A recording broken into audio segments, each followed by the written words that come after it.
بھالو اور دوسرے جانور کے کھلونے استعمال کرنا.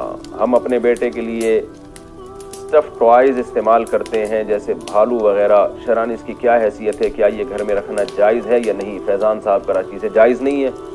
تصویر جو اس پر تو نبی صلی اللہ علیہ وسلم کی بہت شدید وعیدیں ہیں.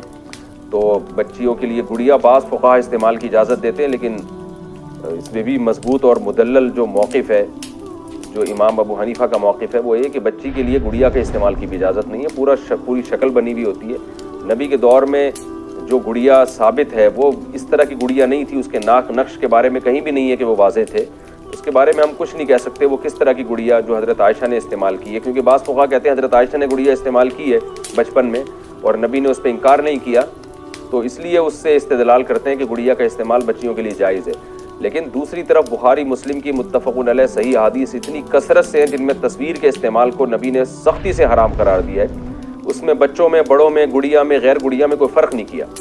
تو وہ جو روایت ہے جس میں آتا ہے کہ گڑیا استعمال کی، اس کے بارے میں ہمیں معلوم نہیں ہے کہ اس کے چہرے نقوش واضح تھے یا نہیں تھے. ظاہر ہے اس دور میں تصویر سازی نے اتنی ترقی تو نہیں کی تھی کہ بچوں کی گڑیاؤں کے لیے بھی بہت خوبصورت ڈال بنائی جاتی ہیں جیسے آج کل بنتی ہیں.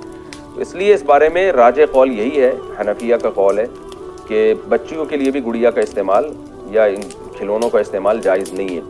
تو ہاں یہ ضرور ہے کہ اگر آپ بچی کے لیے گڑیا خرید دیتے ہیں اور اس پر اس کے چہرے کو مسخ کر دیں آپ، پھر جائز ہے.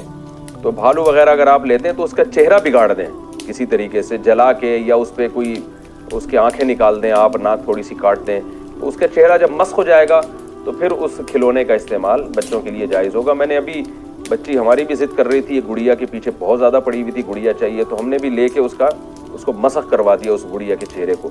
تو بچیاں ڈال سے کھیلتی ہیں، ان کی نیچر ہے، ان کی فطرت ہے، تو اس کا طریقہ یہ ہے کہ ڈال کے چہرے کو خراب کر دیں آپ، تو بچی کی ایک چاہت بھی پوری ہو جائے گی اور شریعت کے مسئلے پر عمل بھی ہو جائے گا.